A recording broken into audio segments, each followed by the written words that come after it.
Bismillahirrahmanirrahim. Assalamualaikum warahmatullahi wabarakatuh. Alhamdulillahi rabbil alamin.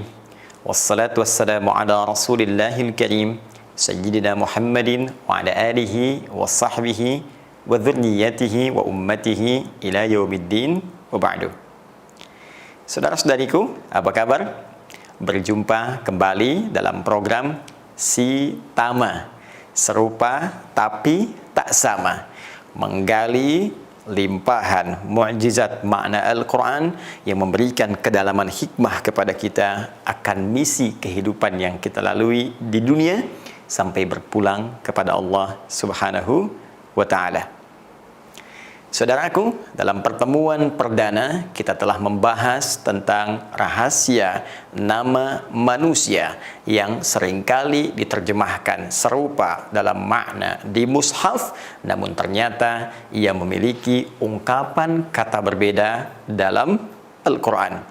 Dari 4 nama setidaknya yang disebutkan, baik itu Bashar, Ins, Insan, dan An-Nas, keseluruhannya hampir diterjemahkan serupa dalam Al-Quran berarti manusia. Setelah kita uraikan pembahasan tentang Bashar di pertemuan yang lalu, kini saatnya kita mengungkap hakikat makna Al-Ins ketika disebutkan dalam Al-Quran. Hati-hati, jangan-jangan sudah puluhan tahun menjadi manusia tapi belum paham bahkan tentang identitas dirinya. Baik, kata Al-Ins di dalam Al-Quran yang sering kali diterjemahkan dengan manusia pernah dianalisis bahkan oleh salah satu ulama perempuan yang pernah hidup di muka bumi dan itu kontemporer, salah seorang ahli Al-Quran bernama Aisyah Abdurrahman dengan nama pena bintu Syati. Beliau menulis satu buku yang sangat luar biasa, sangat baik menjadi referensi bacaan, bernama Al-Quran wa Qadayal Insan. Al-Quran terkait dengan persoalan-persoalan kemanusiaan. Beliau menganalisis dalam Al-Quran tentang makna dan diksi kata Al-Ins. Ditemukan uniknya, kata ini seringkali dipasangkan dengan kata jin, al-jin, dan disebutkan pasangan ini setidaknya sebanyak 18 kali di dalam Al-Quran. Quran surah ke-51 ayat 56, "Wa ma khalaqtul jinna wal ins illa liya'budun." Quran surah ke-55 ayat ke-33, "Ya ma'syaral jinni wal ins in istata'tum an tanfudhu min aqtaris samawati wal ard fanfudhu la tanfudhuna illa bisultan." Di surah yang sama di ayat ke-74, "Lam yatmithhunna insun qablahum wala jan." Selalu senantiasa bersanding, jika disebutkan ins muncul jinnya, jika disebutkan jin bersanding insnya. Lantas apa makna ins ketika disebutkan dalam diksi pilihan di firman Allah yang terangkum dalam Al-Quran itu? Baik, di sini saatnya coba kita gali, teman-teman sekalian. Ternyata pendalaman kebahasaan, dan ini penting untuk dikaji karena Al-Quran difirmankan oleh Allah dengan bahasa Arab, dan bahasa ini memiliki gramatikal yang sangat luar biasa, kaya makna dalam hikmah. Karena itu jika Anda ingin mengerti tentang Al-Quran, tentang konteksnya, tentang maknanya, tentang limpahan hikmahnya, maka di antara instrumen ilmu pengetahuannya adalah mengetahui kaidah-kaidah bahasa. Selain penjelasan-penjelasan yang diterangkan tentunya oleh Rasulullah Sallallahu Alaihi Wasallam yang dirangkum oleh para sahabat, diteruskan kepada tabi'in, disampaikan pada kita oleh para ulama. Al-ins dan al-jin, menariknya, dua kata yang memiliki makna paradoks atau berlawanan. Secara bahasa, ins bisa berarti sesuatu yang tampak, makna pertama. Sedangkan jin sesuatu yang tersembunyi. Kalau saya berikan teman-teman rumus cepat ya dalam bahasa Arab, setiap ada kalimat yang di dalamnya diawali dengan kata jim, kemudian nun, apapun huruf setelahnya, itu umumnya bermakna sesuatu yang tersembunyi. Contoh, janin, ya, janin. Kalau kita tuliskan jim, nun, ya, nun. Janin. Awalnya jim, kemudian nun. Kenapa janin disebut dengan janin? Karena ia tersembunyi, ya, tak nampak, berada dalam rahim ibunda yang tengah mengandung itu. Surga, ya, disebutkan diksinya dalam Al-Quran dengan kata jannah. Perhatikan baik-baik, jannatun, jim, nun, setelahnya tak marbutah. Kenapa jannah disebut dengan jannah, surga disampaikan dengan jannah? Karena sekarang belum tampak dalam pandangan kita. Jin disebut dengan jin karena memang sifat penciptaannya, dia diciptakan dalam keadaan yang tersembunyi, tak nampak dalam pandangan kita. Berbeda dengan manusia. Ketika dipasangkan dengan kalimat jin, maka diksi yang disampaikan oleh Allah menggunakan kata ins, yang diantara maknanya sesuatu yang tampak, terlihat sosoknya. Karena itu tidak ditemukan ada bayi terlahir, tangisan terdengar, tapi wujudnya nggak ada. Tapi dicari, wujudnya nggak ada, itu mustahil. Pasti terlihat, pasti tampak, ada wujudnya. Maka sebagian ulama kemudian menyampaikan satu pendalaman yang sangat luar biasa, memberikan kesan bahwa fitrah manusia itu pasti akan tampak dalam kehidupannya, terlihat, muncul. Nah, sebaliknya jin tidak tampak, tersembunyi. Nah, makna terbaliknya, jika ada jin di sini melakukan penampakan misalnya, ini menunjukkan jin sedang keluar dari fitrahnya. Ini menunjukkan jin sedang punya masalah. Ya, jadi jin menampakkan saja itu sudah bermasalah, apalagi manusia yang cari-cari penampakan jin. Pun demikian sebaliknya, manusia itu biasa tampak. Ya, keluar rumah tampak, masuk rumah tampak, datang ke kantor terlihat, keluar kantor terlihat.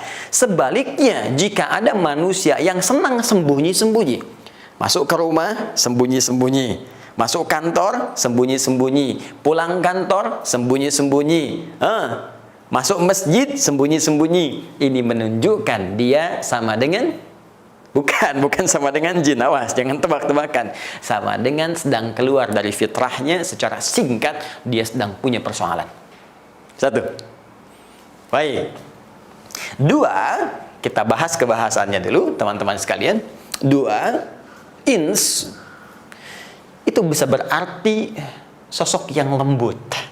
Dari kata al-anas, anisah, al-uns, sesuatu yang lembut, ramah. Lembut, ramah, baik. Sebaliknya jin punya bawaan makna yang kasar, sulit diatur, urakan, kasar. Karena itu tidak pernah kita mendengar misalnya ada jin melakukan penampakan tiba-tiba menjadi lembut. Dia mengatakan misalnya, permisi Ustaz, bolehkah saya ikut ta'lim? Mustahil. Jin fitrahnya tidak ada kelembutan. Karena itu sekalipun ia masuk ke dalam tubuh seorang manusia, pasti tidak akan berubah menjadi lembut. Kalau tidak mengacau dengan tindakannya, mungkin dia akan meracau dengan kata-katanya. Namun sebaliknya, manusia, al-ins, ketika diciptakan oleh Allah Subhanahu wa Ta'ala, fitrahnya berlawanan dengan karakter jin. Bila jin itu kasar, manusia itu lembut, manusia itu ramah. Dan dengan kelembutan ini, Allah bahkan memberikan informasi yang sangat indah, menunjuk pada karakternya, sifatnya, ya, tampilan etisnya, normanya. Di Quran surah ke-17 itu, ayat ke-70. Walaqad karramna bani Adam. Sungguh kami telah muliakan, ya, karuma yakrumu, ya, karim, karamah itu menunjuk pada kemuliaan, sifat dan sikap. Ya, karena itu kalau ada orang baik tuturnya, baik pandangannya, baik kemudian sikapnya, maka orang Arab mengatakan Masya Allah huwa rajulun karim. Dia orang yang sangat mulia, dia orang yang sangat baik. Nah, manusia disebut oleh Allah bawaannya itu baik. Ya karena itu ketika seorang manusia berbuat yang tidak baik, fitrahnya akan menolak. Kalau Anda mau tes, silakan. Orang yang tidak pernah berdusta, kemudian dia mencoba untuk berbohong. Ketika lisannya berkata yang tak baik, hatinya pasti akan menolak. Itu tidak benar. Ya, pun demikian, ketika lisan berkata kasar, padahal sebelumnya Anda tidak terbiasa mengucapkannya, tak punya kosakata yang buruk itu, begitu lisan mengucapkan, hatinya pasti akan mengingkari. Kenapa? Karena fitrah manusia jauh dari kekasaran. Fitrah manusia jauh dari sifat-sifat yang buruk mencekam. Fitrahnya lembut dan ramah. Karena itulah penting kita kembali pada pedoman Al-Quran. Ketika mengajarkan bagaimana kita bersikap, maka Allah membimbing kita dan mencegah dari hal-hal yang bisa mengeluarkan kita dari fitrah kemanusiaan.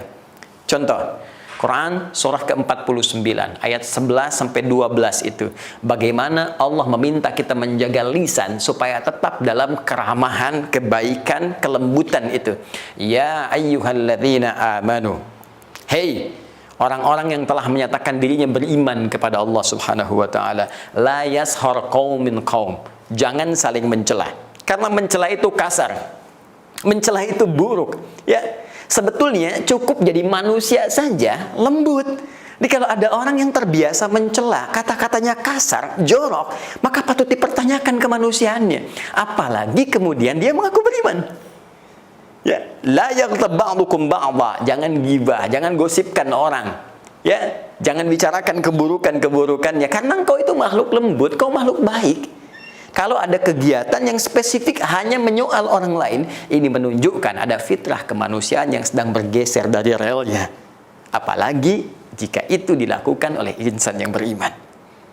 Baik, ini baru dari segi pengertian bahasa yang tentunya tidak akan jauh dan keluar dari turunan-turunan petunjuk Al-Quran.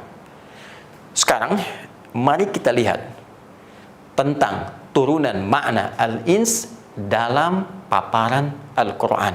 Seperti apa esensi atau hikmah penamaan manusia dari sudut pandang Al-Quran, bukan sekedar dari tuturan atau uraian kebahasaan saja. Baik, teman-teman sekalian, jika kita gali penjelasan Al-Quran, maka setidaknya kalimat al-ins ini umumnya akan mengerucut pada satu pemaknaan terkait dengan misi utama manusia saat ia beraktivitas di bumi hingga kembali kepada Allah Subhanahu wa taala. Inilah esensi misinya. Hati-hati. Baik itu Anda yang menjadi seorang guru, Anda yang menjadi seorang pejabat, seorang pengusaha, seorang birokrat, diplomat, pedagang, apapun itu. Sepanjang Anda manusia, maka esensi semua passion, semua aktivitas kita itu akan mengerucut kepada misi yang akan dipertanggungjawabkan di hadapan Allah Subhanahu wa taala. Dan ketika Allah melekatkan esensi misi kita ini, disebutkanlah nama ins dalam paparan dimaksud. Quran surah ke-51 ayat ke-56. Paling kanan agak ke atas sedikit di mushaf. Perhatikan kalimatnya. Wa ma khalaqtul jinna wal ins illa liya'budun. Dan tidaklah aku ciptakan jin dan manusia. Sekarang kita biarkan dulu jinnya, kita fokus pada manusianya. Ingat kalimatnya ins. Wa ma khalaqtul jinna wal ins. Dan tidaklah aku ciptakan jin dan manusia itu. Perhatikan baik-baik. Saya berikan rumus sebentar. Kalau ada satu kalimat, misal, saya hapus dulu. Ada kalimat dalam bahasa Arab dibuka dengan kata ma, seperti ini. Maka kalimat setelahnya, itu maknanya nafi. Ditolak, ditepikan, ditinggalkan, ditanggalkan. Baik, kita ambil contoh. Langsung ke ayat Al-Quran tadi. Wa ma khalaqtul jinna wal insa. Wa ma khalaqtul jinna wal ins. Kan? Seperti ini. Kita hapus dulu yang ini. Wa ma khalaqtul jinna wal ins. Fokus. Dan tidaklah, ya, aku ciptakan. Tuh, langsung menggunakan kata aku berbentuk tunggal dalam proses penciptaan. Ya, aku seakan ingin menegaskan tidak ada yang bisa mencipta jin juga manusia kecuali hanya Allah. Karena itu sifatnya ketunggal, menunjuk kepada keesaan Allah Subhanahu wa taala. Fokus baik-baik.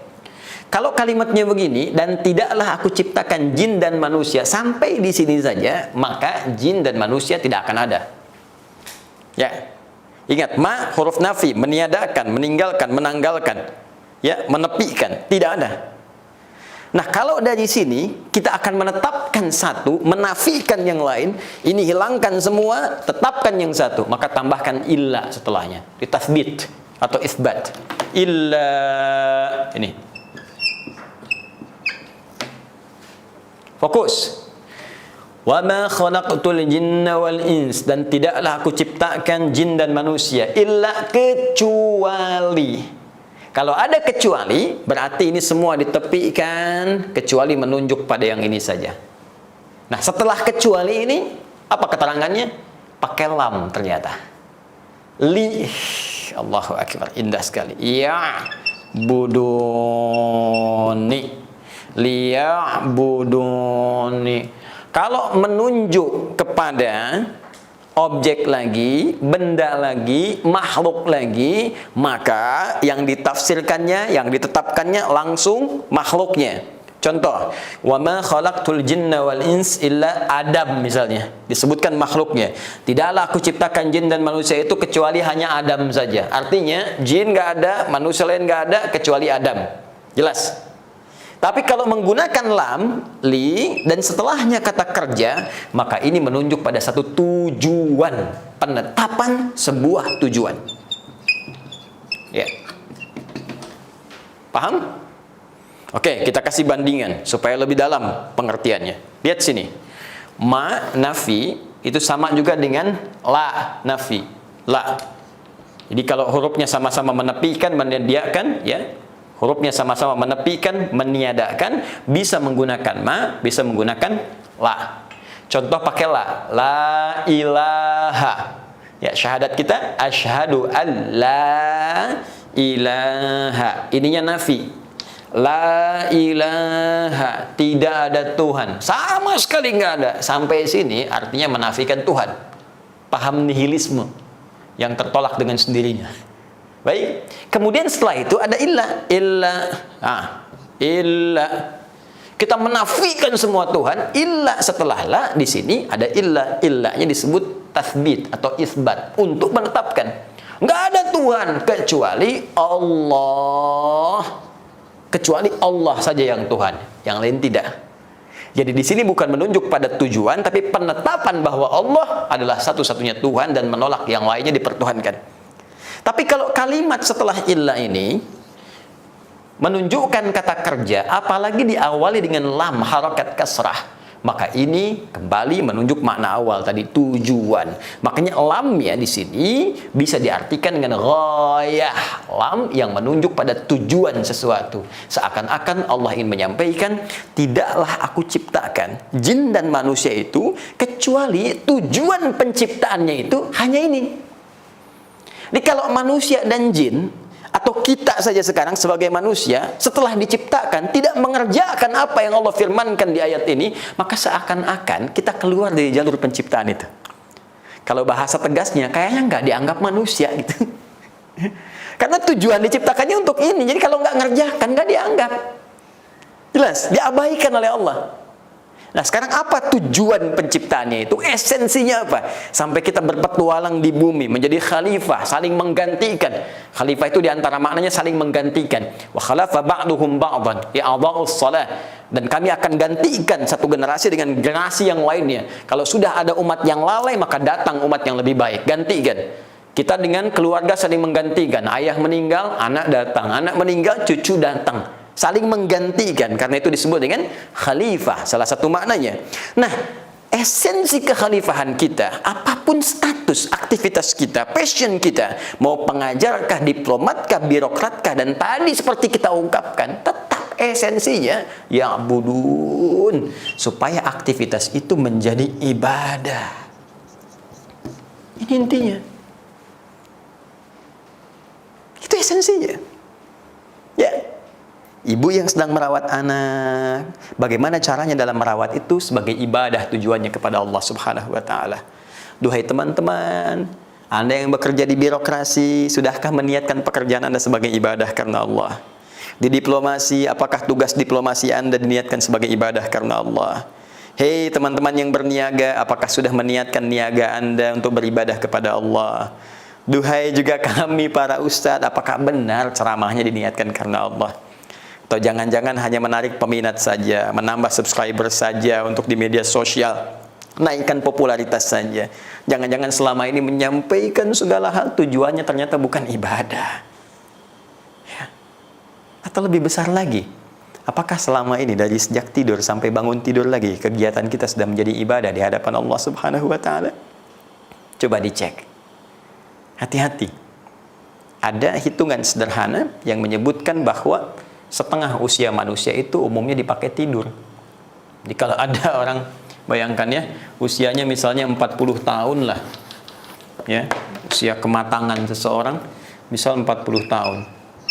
Ya, kalau tesis sederhana ini digunakan berarti setengahnya, ya, itu 20 tahun dipakai tidur. Ya, ini tentunya butuh pendalaman, tapi ini secara umum saja. Dari bayi banyak tidur, setelah dewasa tidur siang, tidur malamnya, tidur kecapeannya dikumpulkan, misal setengah usianya. Berarti yang digunakan beraktivitas, yaitu sisanya 20 tahun digunakan beraktivitas. Berarti di sini makannya, di sini minumnya, kerjanya, candanya, termasuk maksiatnya, dari sini semua. Saya mau tanya, dari 20 tahun ini berapa yang sudah jadi ibadah?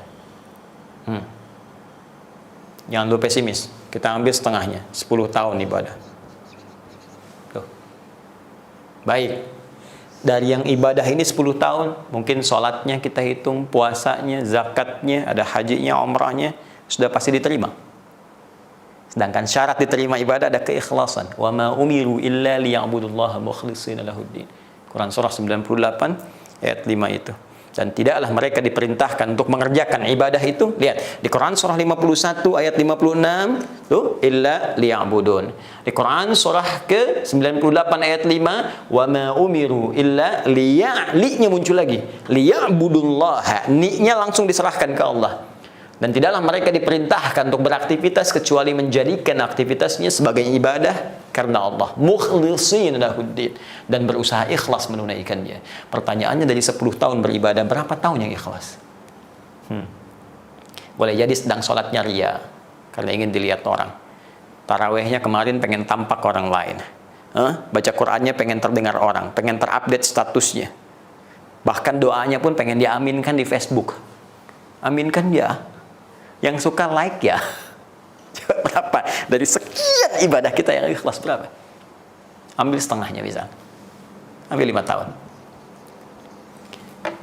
Jadi orang yang berusia 40 tahun, misi produktifnya, ibadah yang berpeluang besar dibawa ke hadapan Allah dengan keadaan lapang itu cuma 5 tahun. Sekarang dosanya berapa tahun? Maksiatnya berapa tahun? Terus semudah itu Anda ingin mengatakan, saya pengen ke surga. Kita akan dihisab, teman-teman sekalian. Akan dihisab. Karena itu ketika Allah berbicara tentang hisab itu dan menantang kita, kalau nggak punya bekal, ya, Anda pengen lari dari hisab, silahkan tembus langit, tembus bumi. Buka Quran surah ke-55 ayat 33 itu. Ya ma'syaral jinni wal ins, hai semua kalangan jin dan manusia. Ya, ins kalimat yang digunakan. In istata'tum an tanfudhu min aqtaris samawati wal ardi fanfudhu. Kalau kamu punya kemampuan sekarang saat dihisab ini, silahkan tembus langit, keluar, lari dari sini. Ya, tembus kedalaman bumi, silahkan tembus. La tanfudhuna illa bisultan. Kamu nggak akan mungkin keluar dari sini kecuali kalau mampu. Ini kalimat retoris, nggak usah dijawab. Nggak akan mampu. Nggak akan mampu. Ya, sama dengan ada orang besar gini, dia datang ke anak TK, kalau kalian berani lawan saya, ayo lawan saya. Ya, kalau kalian mampu, nggak akan mampu.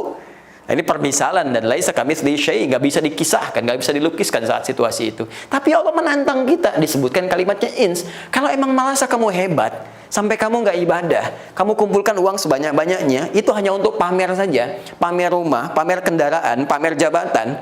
Engkau berusaha meraih kedudukan dengan segala engkau kerahkan, bahkan keburukan kau tampakkan hanya untuk dapat kedudukan. Sekarang kata Allah, gunakan kedudukanmu. Ayo, kabur dari sini. Bisa nggak? Engkau merasa punya kemampuan, engkau merasa hebat, tembus langit, tembus bumi, hadapi aku, kata Allah. Bisa nggak? Jadi kalau Anda yakin akan pulang, kita yakin akan meninggal, harusnya punya persiapan. Sesekali cobalah baca ayat-ayat tentang ancaman, ayat-ayat tentang hisab, ayat-ayat tentang kuburan. Duhai Anda yang seringkali melihat kemewahan, membandingkan tentang terlihat eloknya dunia, rumah yang mewah, kendaraan banyak. Sekali-kali cobalah tadabbur ayat-ayat kuburan. Kira-kira rumah Anda di kuburan itu sama terangnya nggak? Sama luasnya nggak? Itu belum hisab, itu baru nunggu. Baru nunggu. Makanya kita diingatkan. Dan yang paling dahsyat, ketika Anda mengatakan saya pengen ke surga, surganya Firdaus, saat diungkapkan surga pun, ya, sebagai apresiasi dari hasil pekerjaan kita saat di bumi mengusung misi ibadah, dari sini dapat poin namanya pahala. Dari pahala ini kita bawa pulang kepada Allah, ya, dan kita mempertanggungjawabkan semua kegiatan ibadah kita. Lantas dengan rahmat Allah dimasukkan kita ke dalam surga. Saat masuk surga pun yang disebutkan kalimat ins. Silahkan buka di ayat 74-nya di surah yang sama, Ar-Rahman. Lam yatmithhunna insun qablahum wala jan. Ins disebutkan duluan. Ada orang-orang hamba-hamba Allah yang saleh dimasukkan ke dalam surga dengan segala kenikmatannya, yang tak pernah dimasuki, tak pernah disentuh tempat surga itu oleh manusia-manusia sebelumnya. Seakan-akan memberikan korelasi, kalau manusia benar ibadahnya, benar sholatnya, benar bacaan Al-Qurannya, benar zakatnya, benar bicaranya, benar pendengarannya, benar tatapannya, ya, benar pikirannya, maka ringan hisabnya di akhirat dan damai hatinya saat memasuki surga yang penuh dengan ketentraman itu. Sekarang pertanyaannya, dari sekian puluh tahun kita hidup sebagai manusia, sudah siapkah kita dihisab di hadapan Allah? Bila belum merasakan situasi kedamaian di hati kita untuk suasana hisab itu, segeralah bertobat, kembali ke dalam jalan kehidupan kita, dan menata kurikulum ibadah sesuai dengan amanah yang Allah titipkan kepada kita. Maka mulai dari sekarang, jadi seorang ayah yang mendidik keluarga, niatkan untuk ibadah karena Allah. Jadilah merawat anak untuk ibadah karena Allah. Suami memperhatikan istri untuk ibadah karena Allah. Demikian sebaliknya. Anda yang bekerja, niatkan untuk ibadah karena Allah, supaya ringan saat kita wafat kembali kepada Allah Subhanahu wa ta'ala. Semoga bermanfaat, memberikan kedalaman hikmah, menanamkan ke dalam jiwa kesadaran yang tinggi untuk kembali, dan semoga kita disayang oleh Allah Subhanahu wa ta'ala. Jika belum mampu berlomba meningkatkan ibadah dengan orang saleh, maka segeralah berlomba dengan para pendosa yang berbuat salah untuk bertobat kepada Allah Subhanahu wa ta'ala. Adi Hidayat, wa akhiru da'wana alhamdulillahi rabbil alamin. Assalamualaikum warahmatullahi wabarakatuh.